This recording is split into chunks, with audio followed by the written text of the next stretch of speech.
दोस्तों आज बात करेंगे ड्यूकॉन इंफ्राटेक लिमिटेड पे। इसके फाइनेंशियल ईयर 2025 के क्वार्टर थर्ड के रिजल्ट आ चुके हैं। रिजल्ट के बाद मैंने एक छोटी सी रिसर्च की। रिसर्च को इस वीडियो के माध्यम से आप तक पहुंचा रहा हूं। कंपनी 2005 में इनकॉर्पोरेट हुई थी और कंपनी एयर पोल्यूशन कंट्रोल के इक्विपमेंट्स बनाती है और थर्मल पावर प्लांट्स के लिए मैक्सिमम काम करती है। ये वेट स्क्रबर बनाती है, बैक फिल्टर्स बनाती है, साइक्लोन्स बनाती है। मटेरियल हैंडलिंग सिस्टम के लिए बेल्ट कन्वेयर बनाती है, पाइप कन्वेयर्स बनाती है, एयर स्लाइड्स बनाती है, साइलो सिस्टम बनाती है, बल्क पाउडर हैंडलिंग सिस्टम बनाती है, न्यूमेटिक कन्वेइंग सिस्टम बनाती है। इनके दूसरे सर्विसेज हैं fly ash handling, railway wagon loading और अनलोडिंग का सिस्टम है, इलेक्ट्रिफिकेशन प्रोजेक्ट भी ये लेते हैं, उस पर भी काम करते हैं, वीडियो सिक्योरिटी पे भी काम करते हैं, सर्विलेंस का काम है और इन्वायरमेंटल कंट्रोल सिस्टम्स भी हैं इनके पास। तो कुल मिला के ये एयर पोल्यूशन कंट्रोल जो थर्मल पावर प्लांट्स हैं उनके लिए काम करते हैं, उनके लिए इक्विपमेंट्स बनाते हैं जो पोल्यूशन कंट्रोल को रोकते हैं या फिर कम करते हैं।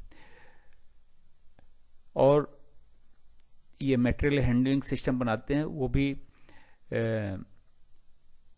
जो पावर प्लांट से ऐश निकलती है उनके लिए करते हैं और इस तरह के दूसरे जो मटेरियल है उनके लिए भी ये सिस्टम देते हैं। और railway wagon loading unloading system, electrification, ये सर्विलेंस वगैरह से रिलेटेड काम भी करते हैं। तो इनके 3 तरह के काम हैं। और एयर पोल्यूशन के लिए गवर्नमेंट जो है बहुत ही स्ट्रिक्ट है कि एयर पोल्यूशन नॉर्म्स को हर फैक्ट्रियां जो है पूरी करें। जो भी सेंट्रल पोल्यूशन कंट्रोल बोर्ड के नॉर्म्स हैं, स्टेट पोल्यूशन कंट्रोल बोर्ड उनके नॉर्म्स को फॉलो करवाता है इंडस्ट्री से। इसलिए इस तरह के इक्विपमेंट्स सारी फैक्ट्रियों में लगते हैं, चाहे वो पावर प्लांट्स हों, चाहे वो किसी तरह की इंडस्ट्रीज हों जिसमें बॉयलर यूज होता है। तो इस तरह के इक्विपमेंट आगे लगते रहेंगे और पोल्यूशन कंट्रोल के नॉर्म्स तो कभी ढीले नहीं पड़ने वाले, डे बाई डे ये स्ट्रिक्ट होने वाले हैं। तो ये पोल्यूशन कंट्रोल से रिलेटेड कंपनियों का फ्यूचर ब्राइट है और आगे भी ब्राइट रहेगा। पिछले 4 सालों के फाइनेंशियल ईयर के रिजल्ट्स की अगर बात करें तो 2021 में 342 करोड़ का रिवेन्यू था और प्रॉफिट 0 था। 2022 में 384 करोड़ का रिवेन्यू था, 4 करोड़ का प्रॉफिट था।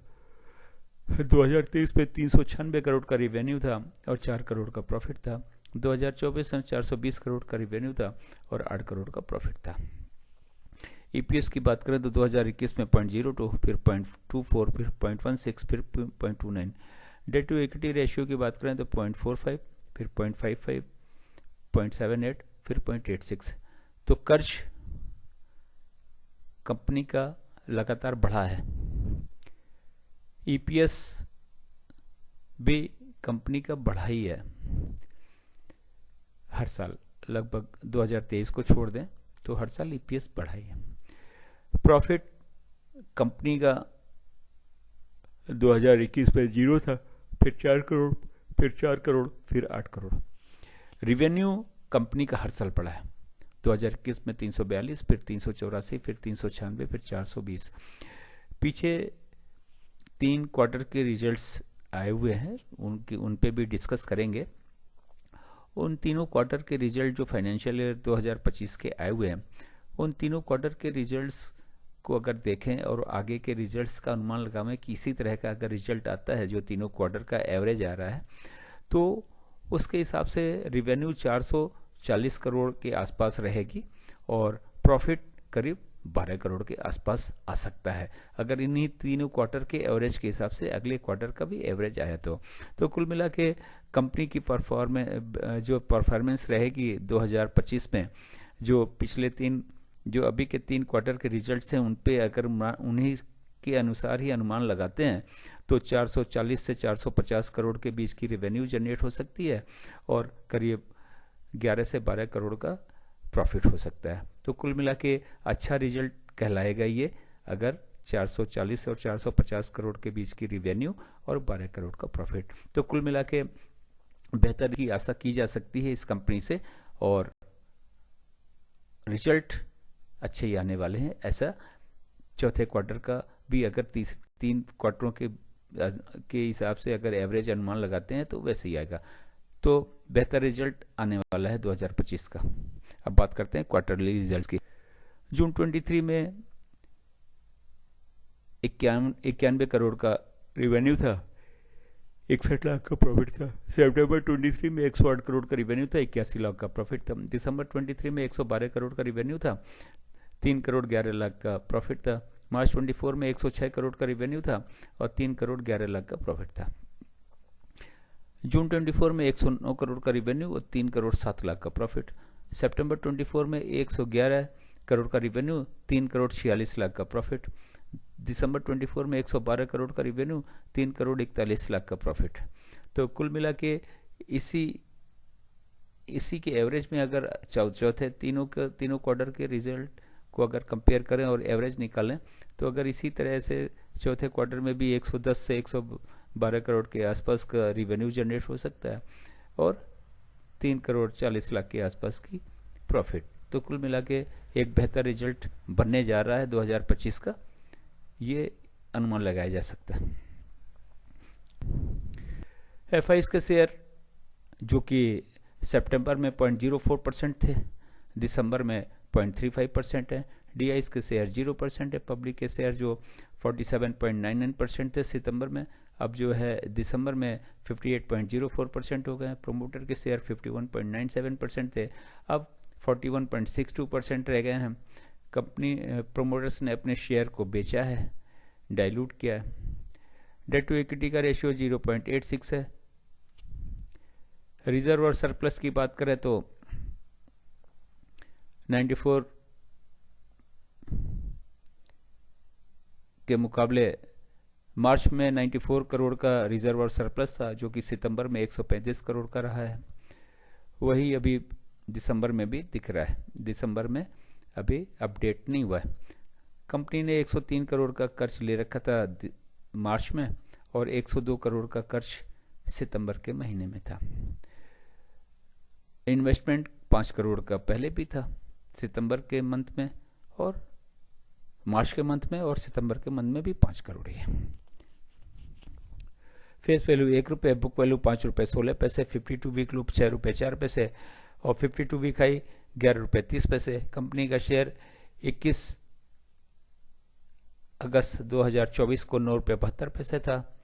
कंपनी का शेयर 22 नवंबर 2024 को 8 रुपये 5 पैसे था। कंपनी का शेयर 22 फरवरी 2025 को 6 रुपये 60 पैसे है। तो कुल मिला के शेयर की वैल्यूएशन या शेयर का प्राइस काफ़ी अट्रैक्टिव लग रहा है और थोड़ा सा और सेटल हो जाता है रेट तो इसको लिया जा सकता है मेरे हिसाब से। क्योंकि 21/8/2024 को 9 रुपये 72 पैसे, फिर 22 नवंबर 2024 को 8 रुपये 5 पैसे, 12 फरवरी 2025 को 6 रुपये 60 पैसे, जबकि फाइनेंशियल ईयर 2025 का रिजल्ट फाइनेंशियल ईयर 2024 से बेहतर आने की संभावनाएं लग रही हैं। स्टॉक का पी 16.5 है, जबकि सेक्टर का पी 16.96 है। सेक्टर की पी के बराबर ही स्टॉक का पी ट्रेड कर रहा है। डिविडेंड यील्ड की हिस्ट्री नहीं है। कंपनी ने बोनस दिया हुआ 2022 में 10 शेयर पे 1 शेयर का। दोस्तों ये एक इन्फॉर्मेटिव वीडियो है। इस वीडियो के बेस पे न तो इस शेयर को खरीदें न तो इस शेयर को बेचें। मेरे रिसर्च का उपयोग अपने रिसर्च के लिए करें, इसके बाद अपने फाइनेंशियल एडवाइजर जो कि सेबी रजिस्टर्ड होगा उससे बात करें, उसके बाद ही शेयर को खरीदें या बेचें। जहाँ तक मेरे रिसर्च का आउटकम है, कंपनी 2025 में या कंपनी का 2025 का फाइनेंशियल ईयर का रिजल्ट जो आएगा वो निश्चित रूप से फाइनेंशियल ईयर 2024 के मुकाबले बेहतर होगा। पिछले 3 क्वार्टरों के रिवेन्यू और प्रॉफिट की अगर एवरेज निकालें तो फाइनेंशियल ईयर का रिजल्ट बनता है 440 से 450 करोड़ का और प्रॉफिट बनता है 12 करोड़ के आसपास का। तो और जो कि 8 करोड़ का प्रॉफिट था पिछले फाइनेंशियल ईयर में, उसके कंपैरिजन में 1.5 गुना, और फाइनेंशियल ईयर 2024 में 420 करोड़ का रिवेन्यू था जो कि 440 से 450 के बीच में फाइनेंशियल 2025 का बन सकता है। तो कुल मिला के कंपनी ठीक ठाक कारोबार कर रही है और फाइनेंशियल ईयर 25 का रिजल्ट 2024 के बेहतर होने वाला है। तो कंपनी जब भी मार्केट सेटल होंगे तब तक इस शेयर का प्राइस भी सेटल हो जाएगा। आपको अभी भी, मुझे तो अभी भी प्राइस अट्रैक्टिव लग रहा है और फ्यूचर पॉल्यूशन से रिलेटेड जितनी भी कंपनियां हो, चाहे एयर पॉल्यूशन की हो चाहे वाटर पॉल्यूशन की हो, इन सब में फ्यूचर ब्राइट है। किसी भी कंपनी की ग्रोथ रुक सकती है, लेकिन पॉल्यूशन कंट्रोल की इक्विपमेंट्स बनाने वाले, वाटर ट्रीटमेंट के इक्विपमेंट्स बनाने वाले या फिर इनके प्रोजेक्ट लगाने वाले का शेयर नीचे आने की संभावनाएं कम दिखती हैं। इनका फ्यूचर ब्राइट है, इनका मार्केट हमेशा बना रहने वाला है, ऐसा मेरा अनुमान है। तो कुल मिला के जिनके पास में ये शेयर है तो बना जाए, अगर ज़्यादा प्राइजेस पे ले रखा है तो उसे एवरेज भी कर सकते हैं, लेकिन थोड़ा रेट और सेटल होने दें। मार्केट अभी काफ़ी वोलेटाइल है और वीक है, तो एक बार शेयर सेटल हो जाए, इसके रेट सेटल हो जाए तो एक बार एंट्री ली जा सकती है, ऐसा मेरा अनुमान है। लेकिन आप अपने एडवाइजर से बात करके शेयर को खरीदें या बेचें। Thank you so much.